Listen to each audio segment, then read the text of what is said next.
Então, realmente as terapias complementares integrativas, elas foram uma ferramenta, né, que Deus trouxe na minha vida, mas também foi uma ferramenta que Deus trouxe através de uma questão minha muito pessoal, né, eu já estava vindo de muitos anos aí dentro de missão, né, nessa vida meio viajando toda semana, cada dia num lugar. E eu estava me preparando para ir para a Índia e para a Tailândia, né? Eu queria trabalhar com vítimas de tráfico humano. Eu já estava me preparando há algum tempo para isso. E eu recebi uma palavra que eu precisava fazer o caminho de volta, que antes de eu dar esse passo do transcultural, eu precisava fazer o caminho de volta para a cidade de Foz do Iguaçu, estar com meus pais. Então, a princípio, para mim foi muito difícil, porque quando a gente larga tudo para ir ser missionária, é uma grande renúncia, é um momento muito singular, é uma renúncia, você largar tudo e você ir para a missão, mas também fazer o caminho de volta também é algo muito difícil. Eu estava acostumada a viver uma vida mais alternativa, né, de não ter rotina, certo? E, de repente, eu me vi já com uma idade mais avançada, aí com meus 30 e poucos anos já, voltando para casa de pai e de mãe, né, com uma mão uma na frente e outra atrás, porque na época tudo que eu tinha eram os seminários que eu tinha feito dentro da missão, né, eu larguei a universidade pelo menos 2 a 3 vezes, para poder estar integral na missão. Eu não conseguia conciliar a faculdade, eu não tinha um sustento que cobria isso na época, também tinha outras dificuldades além disso. Então, voltar, fazer o caminho de volta para a casa dos meus pais, porque eu já tinha vivido uma vida dentro de base missionária, dentro de missões, fazer o caminho de volta também foi um luto muito grande, foi muito difícil, porque aí eu me deparei com um mundo de possibilidades, no sentido de eu precisava estar no mercado de trabalho, eu já estava muito tempo fora do mercado de trabalho, e quando as pessoas, você volta para sua casa, no imaginário das pessoas, você deixa de ser missionário. Você é missionário quando você está indo para outra cidade, ou quando você está indo para outra nação.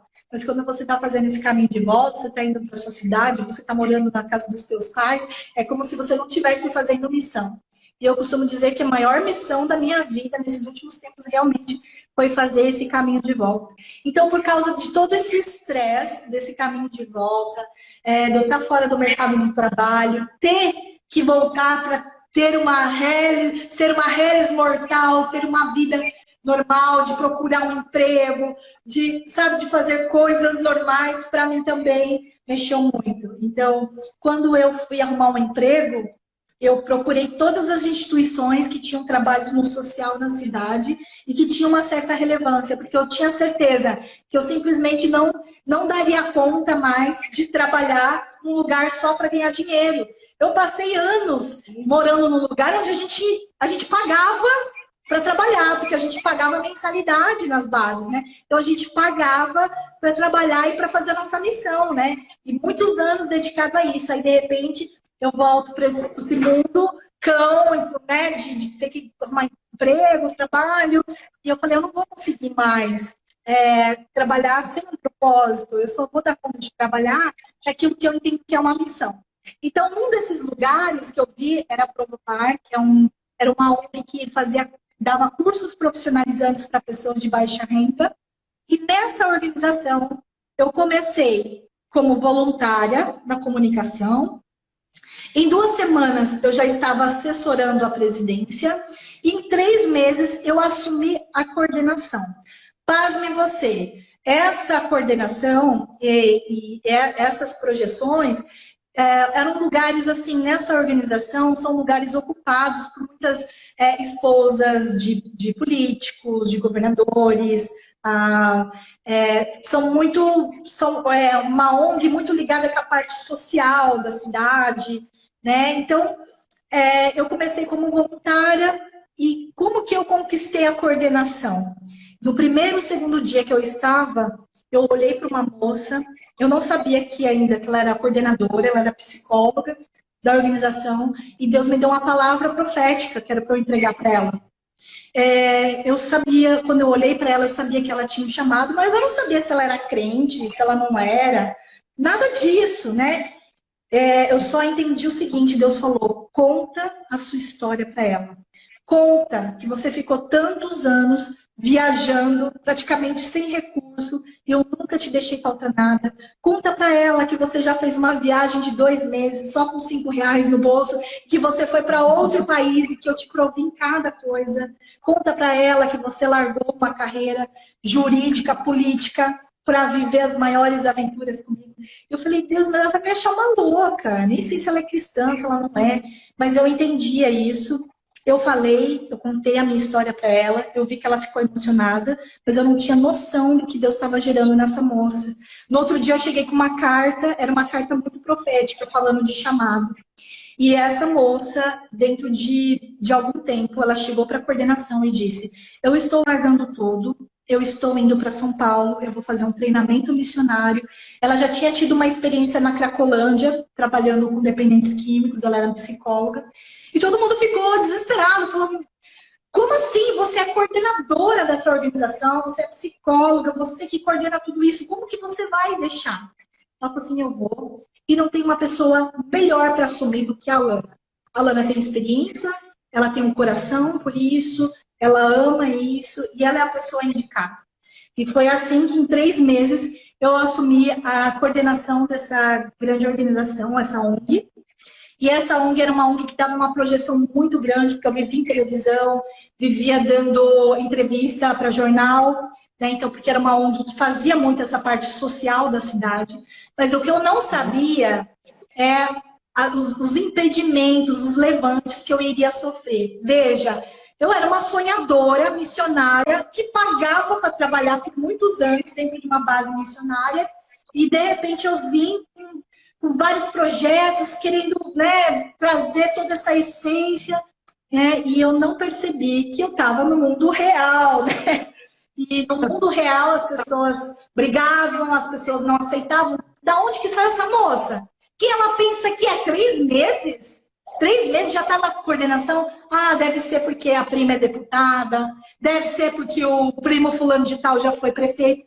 Então foi um tempo super difícil, porque o tempo todo eu tinha que estar provando o meu valor enquanto profissional, que de fato eu tinha conquistado aquilo, né, por aquilo que eu tinha desenvolvido a vida inteira trabalhando em ONG, trabalhando com social, entende? Só que isso começou a me desgastar emocionalmente, né? Pessoas, às vezes, falsificavam minha assinatura, maltratavam as pessoas para que a ONG ficasse mal falada. Então, essas coisas foram me machucando. E nessa de me machucar, de saber que eu estava num lugar onde eu era persona não grata, né? Onde eu tinha tantos ataques, eu sabia de pessoas que faziam um ritual, levava lá, derramava no espaço da ONG água para o ritual, sabe? Muitas coisas terríveis, assim. Eu comecei a descobrir coisas espirituais, era uma batalha, assim, espiritual mesmo. E a gente tinha a oportunidade de ajudar muitas famílias nessa organização. Eu sabia que era uma luta muito grande, mas aquilo a longo prazo começou a me afetar. Daqui a pouco eu comecei a ver que a minha memória não estava funcionando tão legal, comecei a ter dores no corpo, até que um dia eu acordei passando muito mal, com falta de ar, e quando eu fui para uma profissional de saúde, ela falou, querida, você está no teu último grau de estresse. Ou você para, ou você para. O que é falar para uma pessoa parar, uma pessoa ativa, que é acostumada a fazer muita coisa, que é acostumada com movimento, e você falar para essa pessoa parar, é a morte, né? É a morte. E eu estava tentando não deixar a bola cair, né? Eu já estava meio contrariada de ter que fazer esse caminho de volta, né? Porque para mim, voltar para minha cidade era como um retrocesso. Eu queria a Índia, eu queria a Tailândia, eu queria as nações. Eu fui preparada a vida inteira, dentro de missões, para as nações. Eu não queria voltar para Foz do Iguaçu. Eu queria trabalhar com tráfico humano na Índia, com vítimas de tráfico humano na Índia. Mas o que eu não sabia é que Foz do Iguaçu é a rota de tráfico humano. É o lugar onde que mais se vendem crianças da Argentina e do Paraguai para serem traficadas. Estava bem debaixo dos meus olhos. E aí, o que acontece? Nessa dinâmica, eu adoeci, e é muito difícil quando a gente, como cristã, a gente adoece. Principalmente quando você é um pastor, quando você é uma missionária, ou quando você é alguém de influência. Porque as pessoas relacionam isso muito à questão da espiritualidade. Isso é falta de Deus. Nossa, tá desanimado, você tá triste. Não, menina, ora, vai buscar Deus, vai desenvolver a tua espiritualidade. Não era nada disso, eu só estava vindo de uma sobrecarga, né? Eu já tinha vivido muitas coisas, eu já tinha visto muitos pesos, e eu estava, mais uma vez, num momento de muita sobrecarga. E para mim, aquele momento foi difícil demais. Então, eu cheguei ao ponto que eu precisei ir no médico, porque nesse ponto eu já não dormia direito, já não me alimentava direito, eu tinha dores crônicas no corpo todo, e eu fui diagnosticada com fibromialgia. Pela medicina, a fibromialgia ela não tem cura. E uma das comorbidades da fibromialgia é justamente a depressão. Porque, claro, você dói, você se sente improdutivo, você tem um cansaço crônico. Para mim era muito triste eu não estar fazendo as coisas que eu queria estar fazendo. Então, veio tudo de uma vez. E nessa de vir tudo de uma vez, eu não perdi a minha fé, mas eu já não tinha vontade nem de ir na igreja, porque na igreja eu tinha que ficar conversando com as pessoas. E as pessoas perguntavam como é que está seu trabalho lá. Eu não queria falar do meu trabalho, que eu não estava me sentindo bem no meu trabalho. Eu não queria falar que eu não estava dentro de uma base ou que eu não estava fazendo algum projeto que eu queria muito. Então, eu cheguei ao ponto que eu falei com meus pastores. Eu falei, por favor, me entendam. Eu vou acompanhar os cultos online, porque eu não estou dando conta de falar com as pessoas. Justamente porque eu sempre tive também nesse papel de liderança, nesse protagonismo. Eu nunca fui uma pessoa muito passiva, eu sempre tive muito protagonista de projetos, muito à frente das coisas, né? Então, eu realmente acabou, assim, meu brilho foi acabando, mas as coisas com Deus é diferente. Quando a palavra fala que todas as coisas cooperam para o bem daqueles que amam a Deus, é porque todas as coisas cooperam. Os nossos vales, os nossos desertos cooperam, porque foi nesse momento, nessa transição, que não foi uma coisa instantânea, fácil, foram 2 anos de um processo muito difícil de fazer o caminho de volta para essa cidade, que eu achava que era careta, que não abarcava o meu ministério, que não me entendia, que as férias que eu vinha aqui com a cabeça raspada, o pessoal ficava muito escandalizado comigo, horrorizado, eles achavam que eu era muito doida. Então, eu achava que não encaixava mais com aquilo que eu queria, com os voos que eu queria alçar. Mas os pensamentos de Deus são muito acima dos nossos, né? E através desse momento, nessa organização, eu comecei a ter uma articulação macro.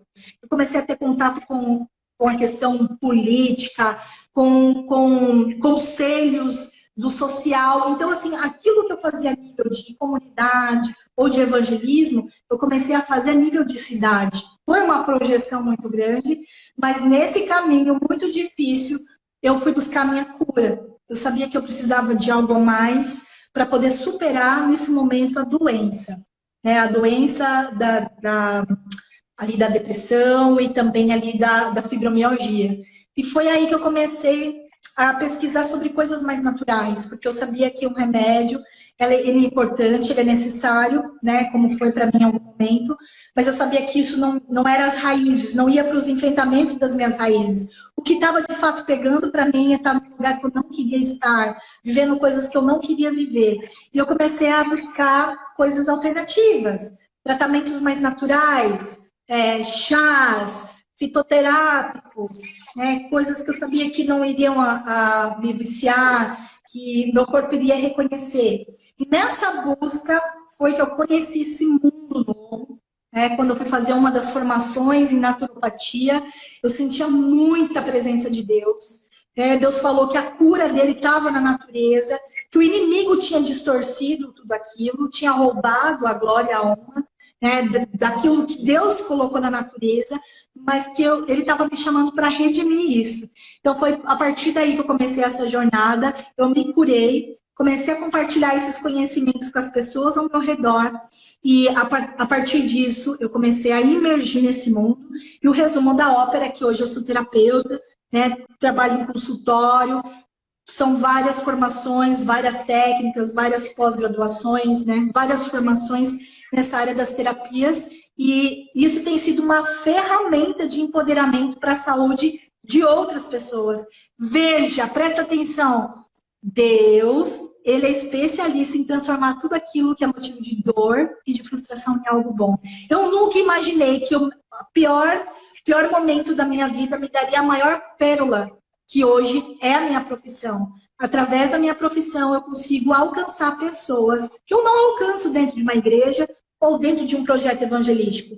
Quando eu estou com uma pessoa no consultório, eu estou com as mazelas dela, com as demandas dela, e eu tenho a oportunidade de cumprir o ID da Bíblia, cuidando dessa pessoa, fazendo ela se sentir melhor, empoderando ela na sua saúde. Então, esse é o tipo de coisa que não tem preço, Então, hoje a gente tem o Cuidando dos Cuidadores, que é um projeto onde eu atendo pastores e missionários, empreendedores sociais, já também abrangi para freiras, padres, pessoas de outras religiões, porque nós queremos mesmo acolher as pessoas. Eu quero realmente ser um instrumento de paz.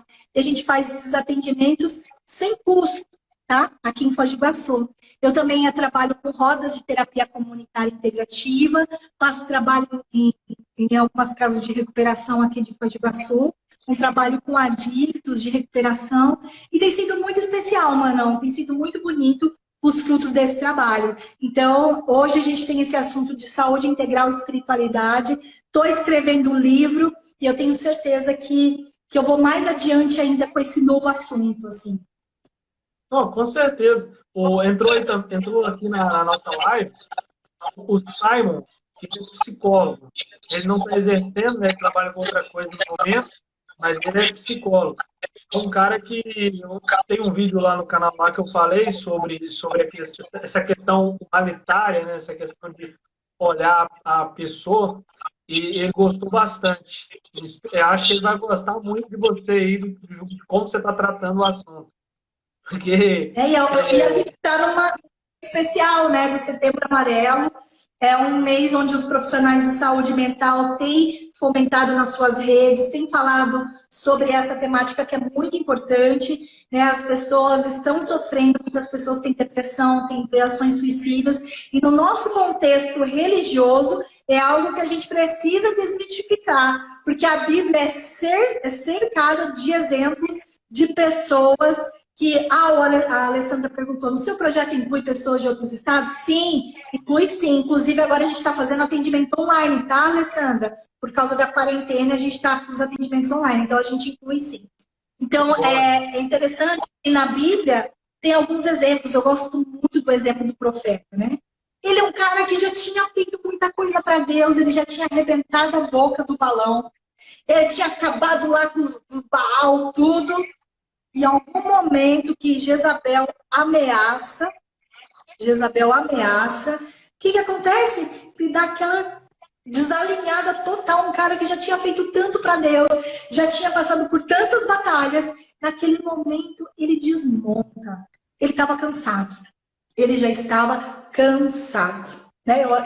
Eu consigo relacionar um burnout aí, Ele estava cansado. E aí tem um momento que ele chega e fala para o servo dele, fica aí que eu vou seguir sozinho no deserto. Aí tá uma chave para nós. Nós não devemos caminhar sozinhos. Nós não fomos feitos para caminhar sozinhos. O próprio Deus já era Pai, já era Filho, já era Espírito Santo. O próprio Pai ele nunca foi sozinho, entende? Então, assim, ali já tem uma chave. Jesus, quando estava aflito, o que ele chega e fala? Vem aqui, por favor, fique aqui comigo, porque eu estou aflito de alma. O próprio Jesus, demonstra isso para nós. Então, o profeta chega e fala para o servo, fica aí que eu vou continuar no deserto.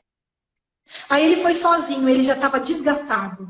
Ele estava desgastado, daí chegou um momento, o que aconteceu? Ele pediu a morte.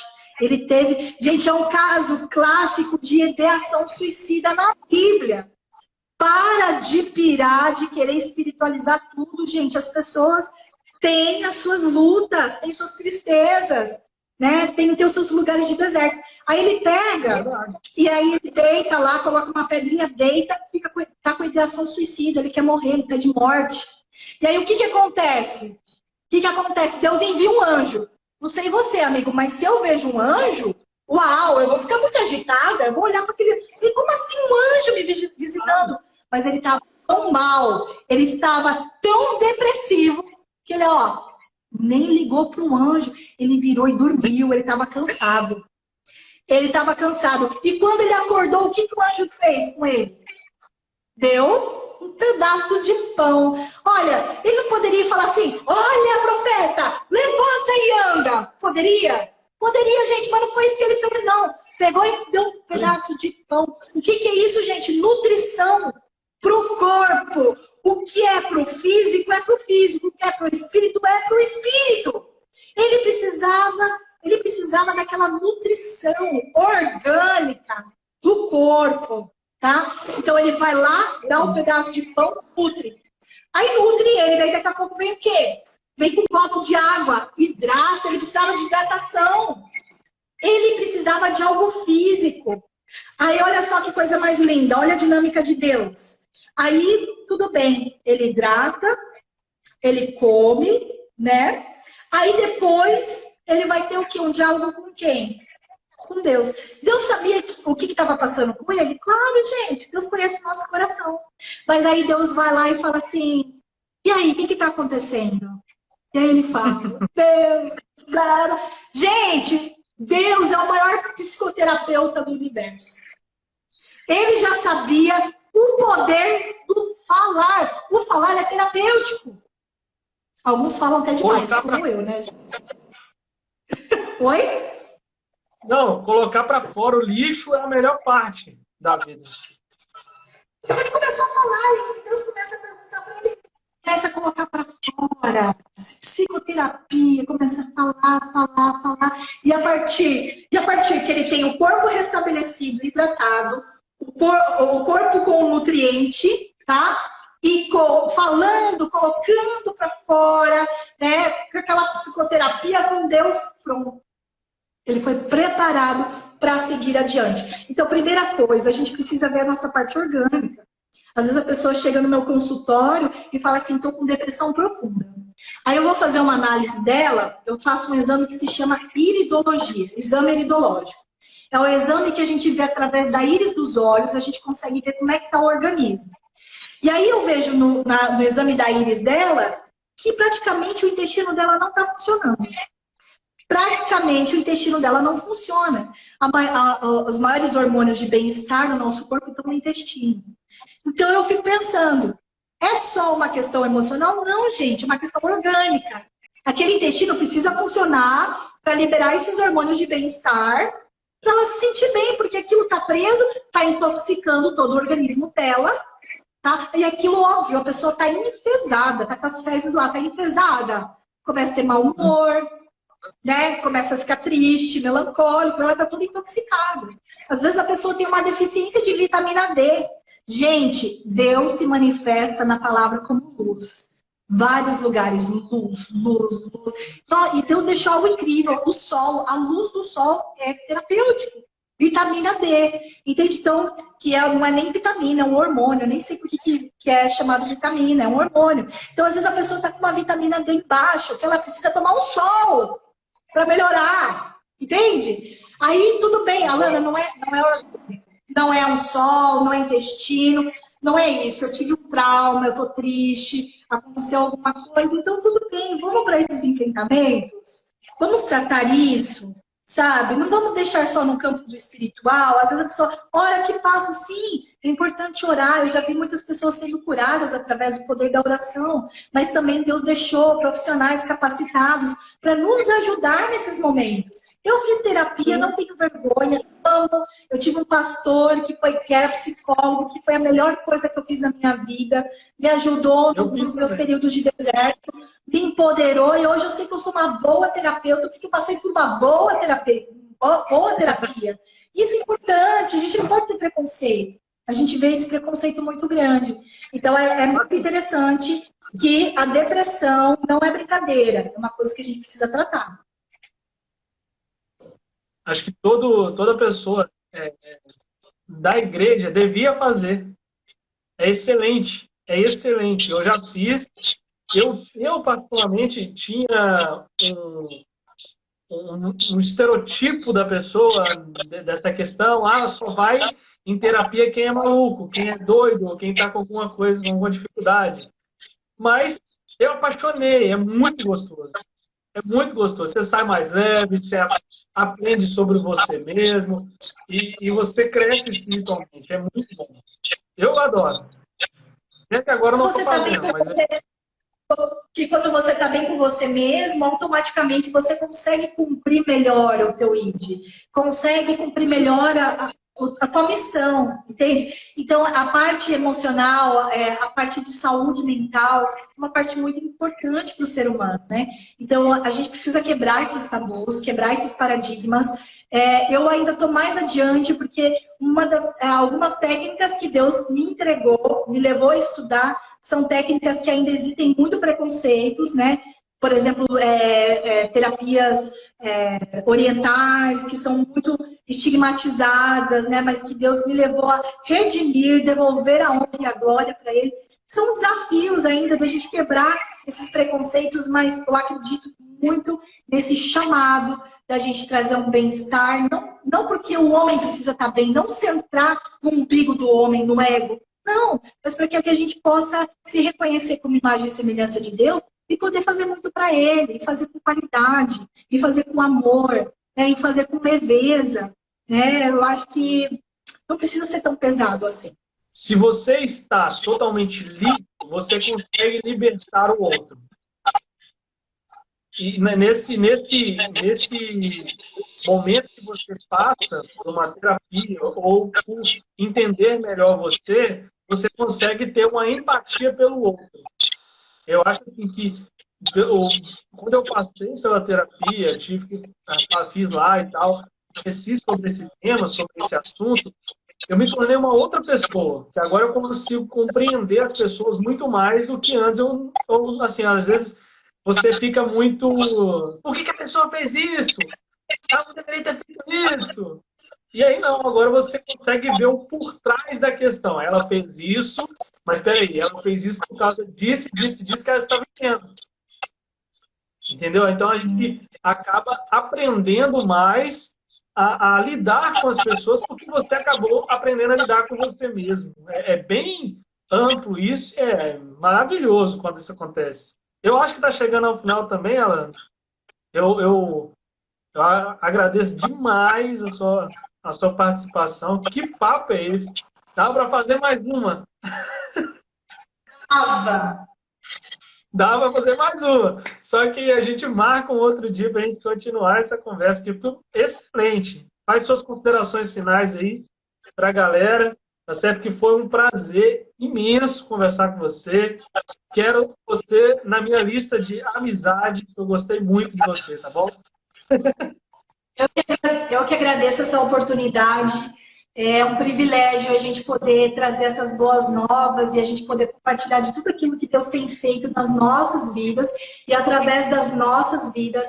E o meu desejo é que cada um que passou aqui por essas 3 lives aí, né, meio perdidas que a gente acabou fazendo, é que cada um possa ser impactado, que uma semente possa te incomodar ali, germinar no seu coração, porque todos nós temos uma parte muito importante do corpo, né? O que o dedinho faz, o dedão não faz, né? Então, para a gente estar alinhado, cada um tem que estar alinhado com o seu chamado, com o seu ministério, aquilo que você tem de missão de vida. E você tem, né? E você tem a sua missão, o seu chamado, e o meu desejo é que você possa cumprir lindamente esse ID, que não é romântico, mas que sim, que vale a pena. O que é a gente pagar o preço dessa existência? torno de uma eternidade com Deus. Vale a pena. Não desista.